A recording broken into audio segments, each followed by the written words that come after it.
자, 송민주 기자 현장 상황 전해주시죠.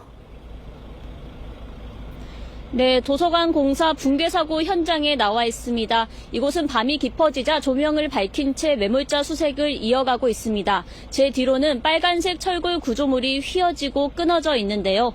바로 그 철골이 휘어진 그 지점에서 구조물이 지하 2층까지 주저앉았고 현재까지 구조 작업이 진행 중입니다. 오늘 오후 2시쯤 콘크리트 타설 작업 중 구조물이 붕괴돼 작업자들이 매몰됐다는 신고가 접수됐는데요. 현재까지 파악된 매몰자는 4명으로 모두 하청업체 소속입니다. 이 가운데 옥상층에서 미장 작업을 하던 40대 작업자 1명이 심정지 상태로 발견돼 병원으로 옮겨졌지만 숨졌고요. 다른 1명은 위치가 확인돼 구조 작업 중이지만 나머지 2명은 아직 위치가 파악되지 않고 있습니다. 소방당국은 육안으로 확인되지 않는 매몰자들을 찾는 작업을 벌이고 있는데요. 대형 크레인을 동원해 철근 구조물을 들어 올리는 한편 구조 작업을 진행하는 한편 구조견과 열화상 카메라도 투입했습니다. 이번 사고는 가운데 지지대가 없는 긴 철골 구조물 옥상층이 콘크리트 타설 작업 중 무너지면서 발생했는데요. 공사 관계자는 옥상을 받치는 기둥인 동발이나 지지대가 없었다며 지지대 없이 공사할 수 있는 특허 공법으로 공사했다고 밝혔습니다. 사고와 관련해 이재명 대통령은 구조에 총력을 다해달라고 지시했고 광주지방고용노동청은 중대재해처벌법 위반 여부를 확인하는 등 조사에 착수했습니다. 지금까지 광주 대표 도서관 공사 붕괴 사고 현장에서 KBS 뉴스 손민주입니다. 통일교 측으로부터 금품을 받았다는 의혹이 제기된 전재수 해양수산부 장관이 의혹을 강하게 부인하며 사의를 표명했습니다. 역시 금품 수수 의혹이 불거졌던 정동영 통일부 장관은 근거 없는 낭설이라며 법적 대응을 예고했습니다. 특검으로부터 사건을 넘겨받은 경찰은 의혹의 핵심인 통일교 전 세계본부장 윤영호 씨를 구치소에서 접견하는 등 수사에 속도를 내고 있습니다. 최민영 기자가 보도합니다. 통일교 측으로부터 금품을 받았다는 의혹이 제기된 전재수 해양수산부 장관. 미국 출장을 마치고 오늘 새벽 귀국한 전 장관은 취재진을 만나 장관직을 내려놓겠다고 했습니다. 의혹이 불거진 지 이틀 만입니다. 제가 해양수산부 장관직을 내려놓는 것이 온당하지 않을까. 다만 불법적인 금품 수수는 없었다며 의혹을 전면 부인했습니다. 이 의혹이 전혀 사실 무근이라는 말씀을 다시 한번 분명히 드리도록 하겠습니다. 이재명 대통령도 전 장관 사의를 수용했습니다. 이재명 정부의 현직 장관이 자리에서 물러난 건 이번이 처음입니다. 함께 의혹이 제기됐던 정동영 통일부 장관도 윤영호 전 통일교 세계본부장과 한 차례 만남은 인정했지만 금품 수수 의혹은 부인했습니다. 한 10분 통일 관련 통상적인 얘기죠. 차담하고 그게 전부입니다. 그런 낭설을 보도해서 명예를 훼손하는 것은 인격 살인입니다. 특검으로부터 사건을 넘겨받은 경찰은 20여 명 규모의 특별 수사팀을 구성하고 윤 전 본부장이 수감된 서울 구치소를 찾아 접견하는 등 수사에 속도를 내고 있습니다. 경찰은 수사 기록 검토가 끝나는 대로 압수수색과 소환 조사 등 강제 수사에 나설 방침입니다. KBS 뉴스 최민영입니다. 이처럼 통일교 금품 수수 의혹이 여권으로 번지면서 정치권 공방도 거세지고 있습니다. 국민의힘은 민중기 특검과 연루 여권 인사들을 경찰에 고발하는 한편 특검 도입을 촉구했고 민주당은 대응 수위를 고심하며 논란 확산 차단에 나섰습니다. 이어서 현예슬 기자입니다. 국민의힘은 통일교 금품 제공 의혹을 통일교 게이트, 이재명 게이트라며 총공세에 나섰습니다. 윤영호 전 통일교 본부장이 예고했던 추가 폭로를 하지 않은 건 이재명 대통령의 공개 협박 때문이라며 통일교와의 유착을 입증하는 거라고 주장했습니다. 이재명 정권과 더불어민주당이 통일교 불법 자금과 무관하다면 대통령이 직접 나서서 입을 틀어막을 이유가 없습니다. 전재수 해양수산부 장관 사퇴로 끝낼 문제가 아니라며 여야를 막론하고 특검으로 규명해야 한다고 촉구했습니다. 민중기 특검과 수사팀, 연루된 민주당 인사들에 대해선 정치자금법 위반과 뇌물수수 혐의 등으로 경찰에 고발했습니다. 민주당은 전재수 장관 사의 표명에 개인이 해명할 문제라며 당 차원의 대응엔 선을 그었습니다. 민주당 전현직 의원 연루 의혹 역시 구체성이 부족하다면서 경찰 수사 결과를 지켜본 뒤 판단하겠다는 입장입니다. 보도가 특정의 무슨 근거도 없고 윤리 감찰을 지시한다거나 이런 것조차도 지금 할 수 없는 상황으로 지켜보고 있는 중이다. 다만 당내에선 지방선거에 미칠 파장을 우려하며 당이 입장을 정리해 윤리감찰 조사에 착수해야 한다는 목소리도 나옵니다. 개혁신당과 조국혁신당은 양당 모두를 겨냥해 특검 도입과 국정조사 등 통일교 연루 의혹 진상규명 수사를 촉구했습니다. KBS 뉴스 현예슬입니다. 대통령 권한대행을 맡으며 헌법재판관들을 임명하지 않은 한덕수 전 국무총리와 최상목 전 경제부총리 등이 재판에 넘겨졌습니다. 내란 중요 임무 종사 혐의로 여러 차례 조사를 받은 박성재 전 장관을 비롯해 전 정권 인사들도 무더기로 기소되면서 내란 특검 수사는 마무리 수순에 들어갔습니다. 정혜주 기자의 보도입니다. 12.3 비상계엄 이후 윤석열 전 대통령이 탄핵 소추되면서 대통령 권한대행이 된 한덕수 전 국무총리. 이 탄핵 심판을 진행할 헌법재판관 중 3명이 공석이었던 상황. 국회는 3명 선출안을 올렸습니다. 하지만 한 전 대행, 여야 합의가 없다며 임명하지 않았습니다. 이 문제로 탄핵 소추됐습니다.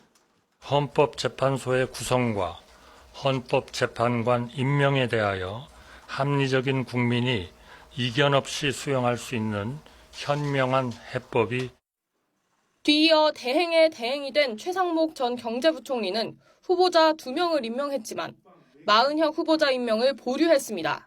나머지 한 분은 여야의 합의가 확인되는 대로 임명하겠습니다. 내란 특검팀은 오늘 이들을 직무유기 혐의로 불구속 기소했습니다. 대통령 권한대행으로서 마땅히 해야 할 일을 하지 않았다고 판단한 겁니다. 이후 권한대행직에 복귀한 한 전 총리가 인사검증 하루 만에 헌법재판관 후보자 2명을 지명한 사건은 직권 남용 혐의로 재판에 넘겨졌습니다. 내란 중요임무종사 혐의를 받는 박성재 전 법무부 장관도 2차례 구속영장 기각 끝에 불구속 기소됐습니다. 김건희 여사로부터 명품백 수사가 어떻게 되어가는지 묻는 메시지를 받고 수사 상황 보고를 지시한 부분도 재판을 받게 됩니다. 청탁을 받고 부정한 목적으로 지시를 내렸다는 혐의입니다. 주요 사건을 무더기 기소하면서 내란 특검은 수사 마무리 수순에 접어들었습니다. 이번 주 수사 기한이 종료되는 특검은 법원의 윤 전 대통령 구속 취소 결정에 즉시 항고하지 않은 심우정 전 검찰총장에 대한 처분 등을 남겨두고 있습니다. KBS 뉴스 정혜주입니다. 개인정보 유출 사태 이후 쿠팡 측이 줄곧 강조해 왔던 건 2차 피해는 없다였습니다. 그런데 쿠팡 사태 이후 유출된 개인정보를 언급하며 더 교묘하고 다양하게 피해자를 속이는 사기 범죄가 기승을 부리고 있습니다. 최근 경찰에 접수된 의심 신고만 200건이 넘습니다. 최혜림 기자입니다. 쿠팡 개인정보 유출 사태를 언급하며 발송된 피해보상 공지 문자입니다. 계좌번호와 주소 등 유출된 정보를 정확하게 언급하고 피해까지 구체적으로 적어놨습니다. 피해 보상을 접수하라며 텔레그램 주소를 알려주는데 누르면 안 되는 사기 링크입니다. 개인정보 유출 피해를 입은 쿠팡 이용자를 노린 새로운 사기 수법입니다. 실제로 쿠팡 사태 이후 경찰에 접수된 관련 사기 의심 신고는 열흘 만에 200건을 넘었습니다. 대부분 쿠팡을 사칭하며 피해 보상을 제한하는 유형이었습니다. 개인정보가 유출돼 카드가 발급됐다며 보이스피싱 조직으로 전화를 유도하는 사기도 기승을 부립니다. 우체국 집배원인데요. 네네. 카드 예약 배송권으로 방문 전에 확인차 연락드렸어요. 카드 주문한 적이 없는데? 010 사고예방팀이라고 하니까 전화해서 확인해보시고. 소비자들은 추가 피해가 생기진 않을까 더욱 불안할 수밖에 없습니다. 이름, 주민번호, 생년월일까지 정확하게 알고 이렇게 전화한 건 이번이 처음이었고 쿠팡 사태로 신경이 곤두서 있는 상태에서 놀래서요. 어떤 종류의 안내 문자든 외부 링크를 누르도록 유도한다면 의심해봐야 합니다. 정보기관이나 등에서는 텔레그램과 같은 메신저로 개인정보 유출 관련된 행정 접수를 하고 있지 않아요. 한편 경찰은 사흘째 쿠팡 본사에 대한 압수수색을 이어갔습니다. KBS 뉴스 최혜림입니다. 오늘 밤부터 내일까지 동해안을 중심으로 많은 눈이 내리겠습니다. 주말인 모레는 중부지방에 대설특보 수준의 큰 눈이 예상되는데요. 기온도 뚝 떨어질 걸로 보여서 주의하셔야겠습니다. 날씨 전망을 김민경 기상전문기자가 전합니다. 새벽부터 내린 겨울비에 우산을 챙겨든 시민들. 출근길 전국 곳곳에 많게는 20mm가량의 비가 왔습니다. 비는 낮부터 잦아들었지만 오늘 밤사이 강원 산지와 동해안은 비가 눈으로 바뀌어 내리겠습니다. 예상 적설량은 최대 10cm 이상. 특히 1시간에 최대 3cm씩 눈이 세차게 쏟아지는 곳도 있을 거로 예상됩니다. 주말에도 잦은 눈비가 예고됐습니다. 슈퍼컴퓨터 예측을 보면 모레 서쪽 지역부터 다시 비나 눈이 시작돼 오후엔 전국으로 확대됩니다. 기상청은 모레 중부 내륙에 최대 10cm, 서울 등 그 밖의 중부와 남부 내륙에 1에서 5cm의 눈이 오겠다고 예보했습니다. 일부 지역에는 대설특보가 내려질 가능성도 있습니다. 일요일에도 서해안 지역에 눈이 올 전망입니다. 이번 눈은 습기를 머금은 무거운 눈이어서 시설물 피해가 없도록 대비해야 합니다. 잦은 눈비와 함께 기온은 크게 떨어질 것으로 보입니다. 눈비 구름이 지나간 뒤에는 대륙 고기압이 빠르게 확장합니다. 특히 금요일과 일요일에는 찬 공기가 강하게 남하하면서 기온이 더 크게 내려갈 것으로 예상됩니다. 한파특보가 내려진 서해안을 중심으로 내일 아침 기온은 오늘보다 최대 10도가량 떨어지고 서울도 영하 3도까지 내려갑니다. 기상청은 일요일에도 내륙지방은 영하 5도 안팎의 추위가 이어지겠다며 빙판길과 도로 살얼음을 주의하라고 당부했습니다. KBS 뉴스 김민경입니다. 앞으로는 미국에 관광을 가려면 이민 당국에 5년치 소셜미디어 기록을 제출해야 할 것으로 보입니다. 트럼프 행정부가 전자여행 허가제로 입국하려는 외국인 관광객에게 이를 의무화하기로 한 건데요. 한국과 일본 등 40여 개국이 대상입니다. 워싱턴 김지숙 특파원입니다. 트럼프 미국 행정부가 외국인 관광객들을 상대로 5년치 소셜미디어 사용 내역 제출 의무화를 추진합니다. 미 세관국경보호국은 연방관보에 올린 공고를 통해 전자여행 허가제, 이스타로 무비자 입국하는 외국인 방문객들에 대해 이 같은 조치를 예고했습니다. 이스타 대상국은 한국을 비롯해 일본과 영국, 프랑스 등 비자 면제 프로그램에 가입돼 있는 40여 개국입니다. 앞으로는 소셜미디어 외에도 추가 개인정보를 제출해야 합니다. 여기엔 5년치 전화번호와 10년치 이메일 주소, 가족 구성원 정보, 지문과 DNA 등 생체 정보 등이 포함됩니다. 지금까진 이스타 신청자에게 이메일과 자택 주소, 전화번호 등 간략한 정보만 요구해 왔습니다. 이번 조치는 트럼프 행정부가 역점을 두고 있는 강경한 반이민 정책의 연장선으로 풀이됩니다. 실제 전문직 취업 비자에 대한 소셜미디어 사용 기록 제출이 의무화됐고 이스타 수수료도 기존 21달러에서 40달러로 대폭 인상됐습니다. 비자 면제국이 아닌 국가의 방문객에겐 250달러의 수수료도 부과하기로 한 상태입니다. We want safety, we want security, we want to make sure we're not letting the wrong people come into our country. 트럼프 행정부는 60일간의 의견 수렴 절차를 거쳐 이번 조치를 시행할 계획입니다.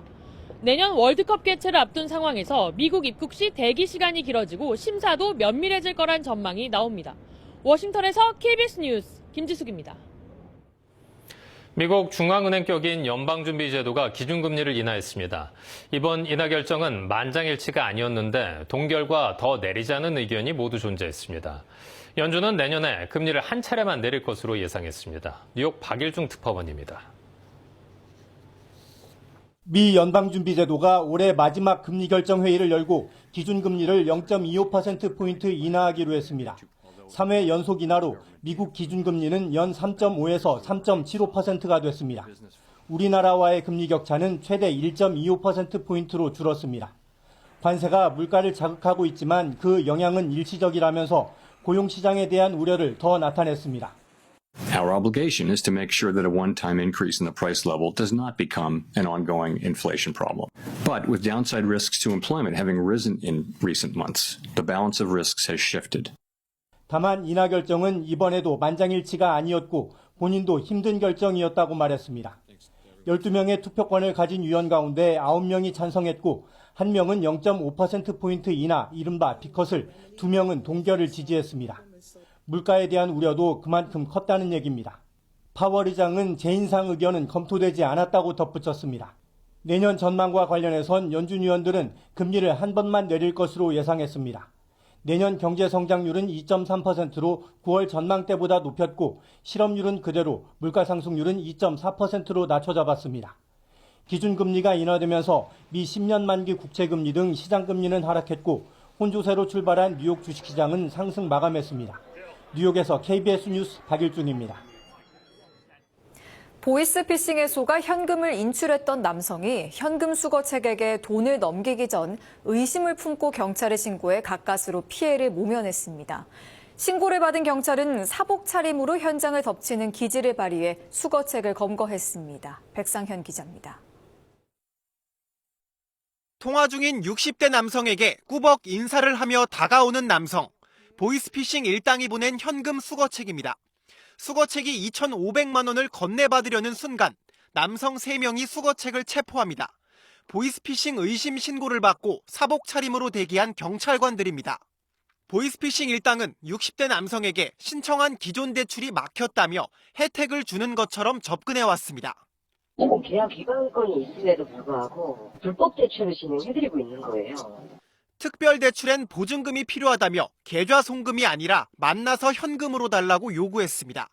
수상한 낌새를 눈치챈 남성은 만나기로 한 장소에 나가기 전 경찰에 신고했습니다.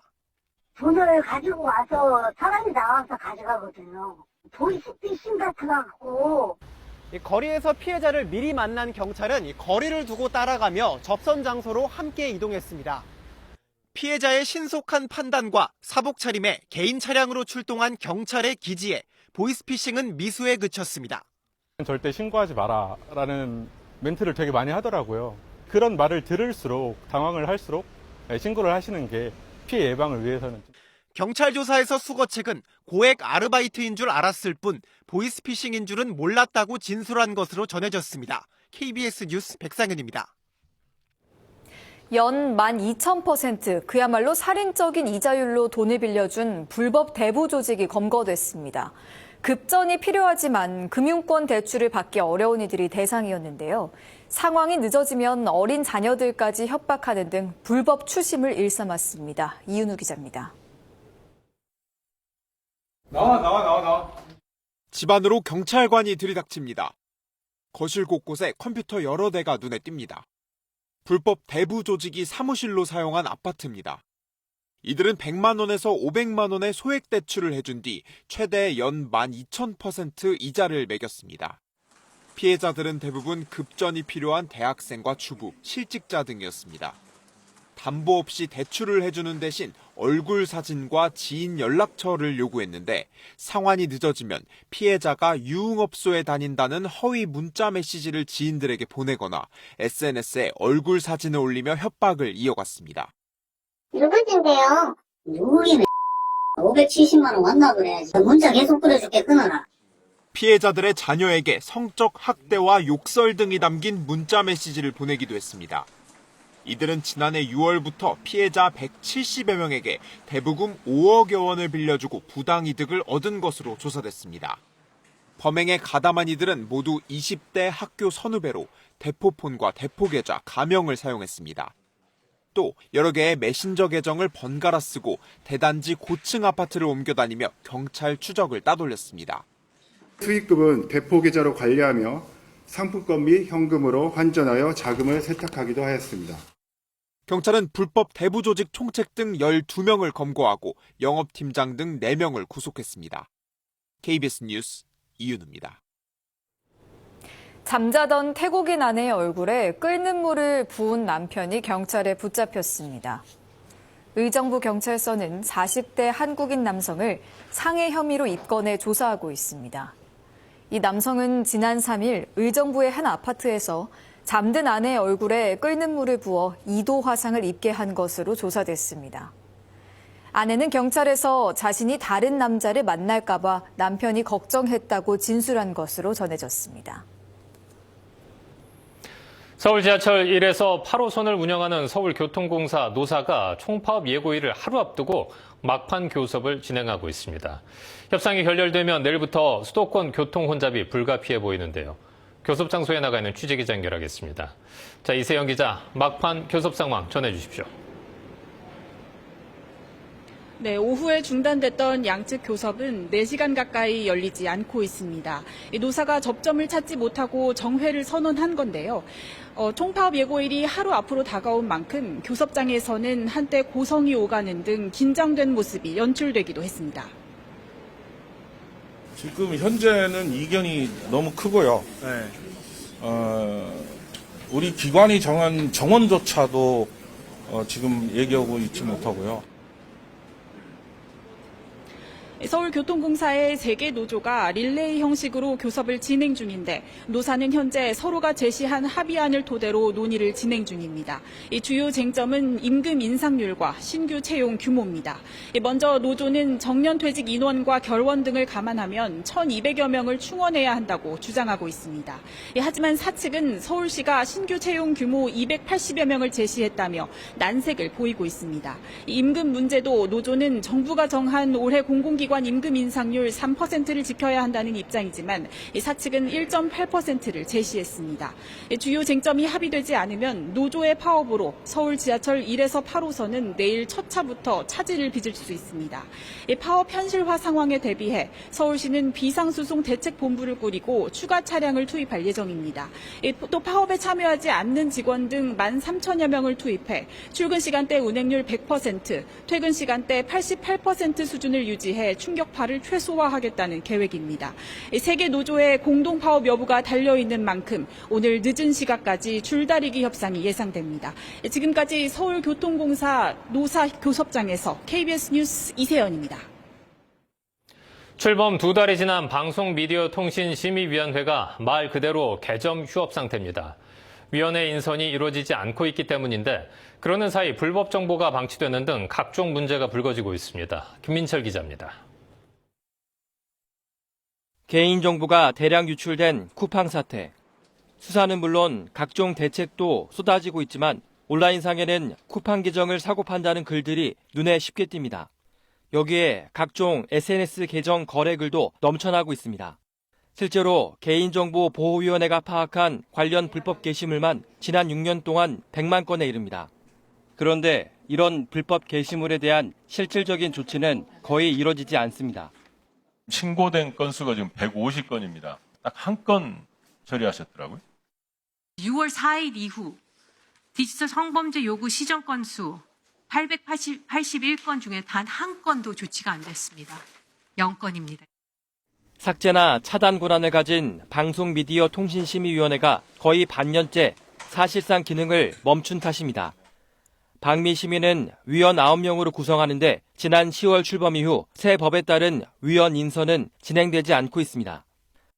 여야가 어쨌든 위원을 추천할 수 있도록 합의가 있어야 되는데 그 부분이 국회에서 진행되려면 어찌되었든 시행령이 마련돼야 되고 절차적인 부분들이 해소가 돼야 가능하겠죠. 이러는 사이 위원회에 쌓여있는 심의 안건이 21만 건을 넘긴 상황. 결국 방송미디어통신위원회 위원장에 대한 청문회가 끝나고 방미통이 구성이 마무리돼야 방미심의 가동도 가능할 거란 관측이 나오고 있습니다. KBS 뉴스 김민철입니다. 창간 55주년을 맞은 최장수 월간지 샘터가 내년 1월호를 끝으로 무기한 휴관에 들어갑니다. 경영난을 극복하지 못했기 때문인데요. 발행인은 마지막 샘터의 주제가 첫 마음이라며 복간 의지도 내비쳤습니다. 김시원 기자가 전합니다. 올해 창간 55주년을 맞은 최장수 월간지 샘터가 2026년 1월호를 마지막으로 사실상 폐간됩니다.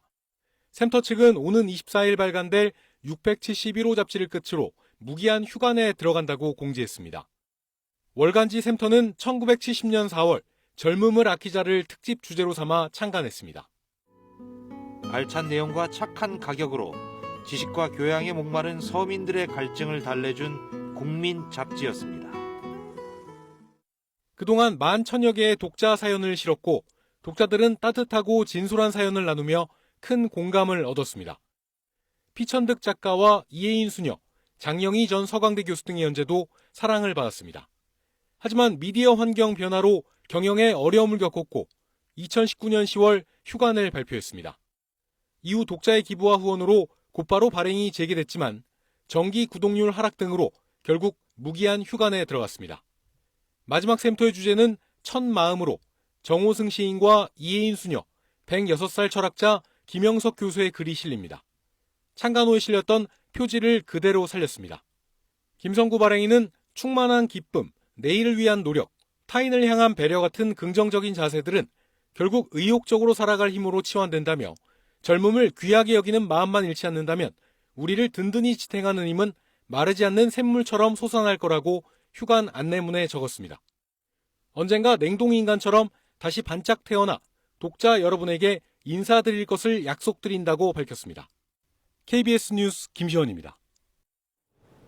수면제 비대면 처방 의혹을 받는 가수 싸이에 대해 경찰이 강제 수사에 나섰습니다. 서울 서대문 경찰서는 지난 4일 의료법 위반 혐의로 싸이 소속사와 차량을 압수수색했습니다. 또 싸이의 휴대전화 포렌식 작업도 하고 있습니다.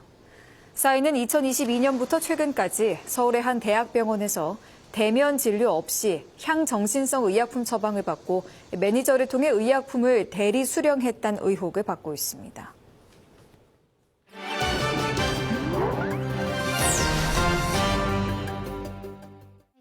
군마현 마에바시시에 있는 국가중요문화재 건축물에서 일본 전골 요리